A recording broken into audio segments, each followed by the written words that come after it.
Good morning, everyone. Sometimes chatting to younger people, but I suppose it applies to older ones as well. You say to them, you've just been to Mass. Tell me, what did Father say in his sermon? And you get this look of panic on their faces because they can't remember. They say, well, Father stood up and he was talking to you about the readings. Can you remember the readings? And of course, that's another look of panic because it just hasn't locked in. It's you sort of say, well, what was Father saying? Well, I was actually sitting there and there were words coming out, but all I could hear was wow, wow, wow, and it actually didn't make any sense. So just for the record, it could apply to the deacon as well, not just the priest. And I'm sure it would never happen in our parish. The question is, why is it that we don't actually lock into it? Well, sometimes we need to relate to something in order to get a message from it. And it's true that sometimes the message that has been given isn't that relevant to us.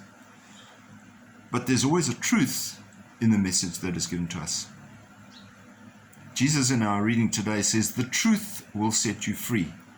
You say, well, I know all that, but hang on, wait a minute. What truth do you know? The truth that will set you free sometimes is not the truth that God is giving us, because we have different influences in our lives. We have erroneous leaders. We have friends who might actually have been influenced by things other than ourselves. And we have colleagues we work with who come from different cultural, religious backgrounds. Where does the truth actually lie? It lies in us knowing it, knowing the truth. And knowing the truth is different from hearing it. Often people say, well, I listened, but I didn't hear. That sometimes happens, as we mentioned, sometimes in a homily. You listened, but you didn't hear. There were words coming out, and you were listening to the words, but it didn't actually move from, as they say, from the head to the heart. It didn't actually become ours. The truth, if we acknowledge and turn around and look at the truth honestly, which is God, the truth that is brought to us by Jesus Christ. If we look at that truth, then we'll recognize just how insignificant we really are, and sometimes how wrong we are. Now's the time to be able to be repentant, because if we learn the truth, we start realizing just how short we fall of the mark. And that really is what sin is. Sin is falling short of the mark.